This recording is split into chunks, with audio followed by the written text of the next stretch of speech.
We live in a world where almost everybody is burnout from what they're doing. You might be at a job you hate or doing something that isn't fulfilling. And so you start asking the question, should I just follow my passion? But here's the problem. Nobody defines what that actually means. And I'm talking about practically. And so today we're going to answer some of these questions. Does passion guarantee success? And what actually works in real business? And if you want to learn more about faith and business, be sure to subscribe. Let's dive in.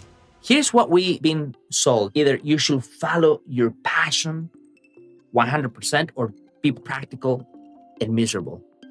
This is the great dichotomy that people never resolve because there's always tension between doing what you love to do versus doing what you are to do to pay the bills. You've seen it. The lawyer who loves to play the violin, but he has to sustain his lifestyle. Or the delivery driver who makes music. So the question becomes, should I quit everything to chase this? And you want to know the answer? Yes and no. And we'll break it down why. That's why I need you to stay throughout this video so you get clarity on this answer. Passion is very essential. Yes, I think you have to be passionate about what you do. No questions asked. But passion alone doesn't guarantee success. In fact, passion is only 5 to 10% of the equation of what makes a business work. Yes, people say, I just want to make beats. I just want to cook. I don't want to deal with the business side of things. But that mindset, my friend, is very limiting because business doesn't reward passion alone. No, it doesn't. It requires grit, persistence, resilience, and the things that you don't want to do. You can talk to any entrepreneur, you can talk to any business owner, and they will tell you exactly the same thing. That's just the nature of the beast. See? When passion becomes the goal instead of the tool, and things don't go in the way that you expect them to, your heart actually becomes resentful towards your passion. And because of that, you may lose momentum altogether. So what I'm trying to say here is that passion should not be your focus. You need skill sets, you need knowledge and experience with businessy things such as sales, administration. I'm the kind of guy that thinks that the minute that you decide to open a business, you're going to be a walking salesman. And if you're not cool with sales, then that needs to become your passion. Because you need to learn how to sell. You need to learn how to administer your business. And you want to hear the good news? Is that you can actually become passionate about these things as long as you decide to put your money into it and appreciate them for what they are. Speaking of that, passion is impermanent, okay? Passion is not permanent. Let me repeat that again. Passion is not permanent. That means that today, you may be passionate about one thing and tomorrow you might be passionate about another. See, your passion evolves over time, just like fashion, just like seasons.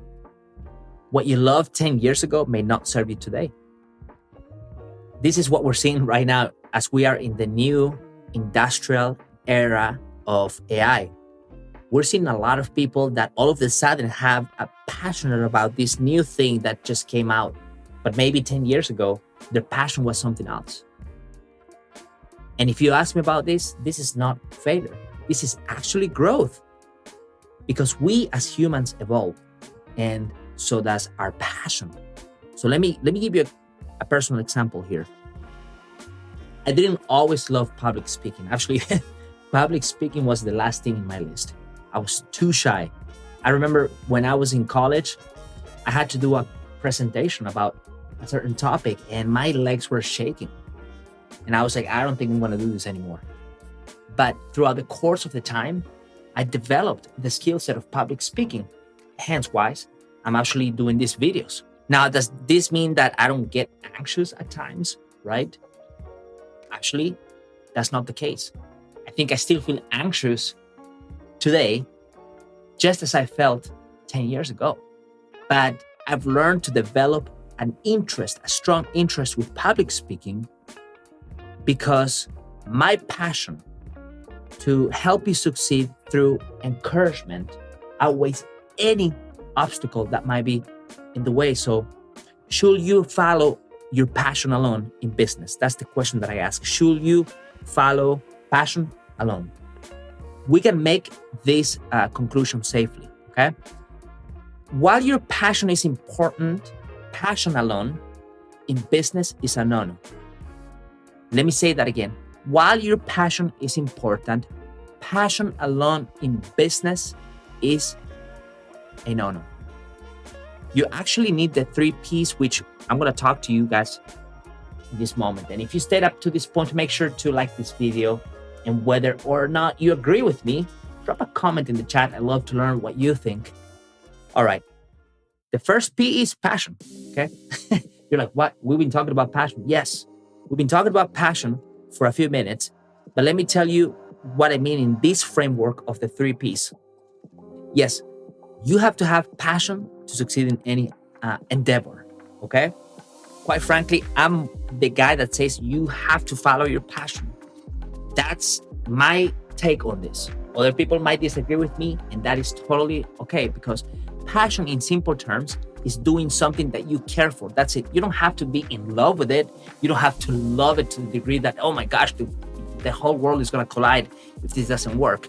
It doesn't have to be that way. You just simply have to care for it, and you have to like it. To me, that's simply a way to become passionate about something. Now, passion is simply the fuel, it's not the engine. The cool thing about this is that fuel can be refueled over the course of time. Your vehicle will continue to run as long as it is being refueled. You will always be passionate about something. You're never going to lose passion because, like I keep saying, your passion evolves over time. You may be passionate about music production first, and then tomorrow you might find passion in encouraging others. I am speaking personally here. I know a lot of people that maybe 10 years ago, they were passionate about, video production. And now they are passionate about real estate, because as you grow, so does your passions. And you can also find passion and meaning in an experience. A lot of times we have to go through a life experience for us to say, man, I want to help people through that roadblock. That's why we have so many philanthropists. We have coaches, pastors, business owners, you name it, that found their passion to be a great tool to help others. My second P is P for profits, because passion without profits leads to frustration. Passion without profits leads to frustration. If people don't pay you, you don't have a business, you have a hobby. Because even in the scriptures, we find out that Jesus multiplied, he measured. We actually see that in his first miracle, he turned water into wine to cater a whole party. He turned water into wine to cater a whole party. God had already the numbers in mind to serve the people, right? And same thing with the talents. If you actually go into the scriptures, I think this is Matthew 25 that says this: the master gave 5 talents, to another 2, to another 1, to each according to his ability. So we all have abilities. And then the master went away.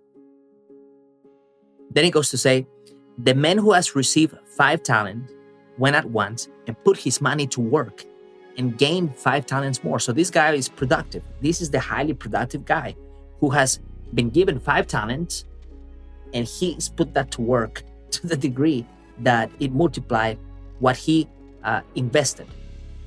The one with 2 talents gained 2 more, but the one who received 1 talent went off, dug a hole in the ground, and hid his master's money. Then the master came back. He saw the results.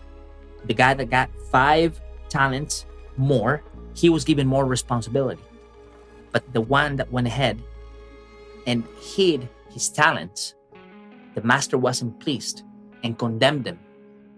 And so that's what happens. God really cares about multiplication. God is a God of numbers.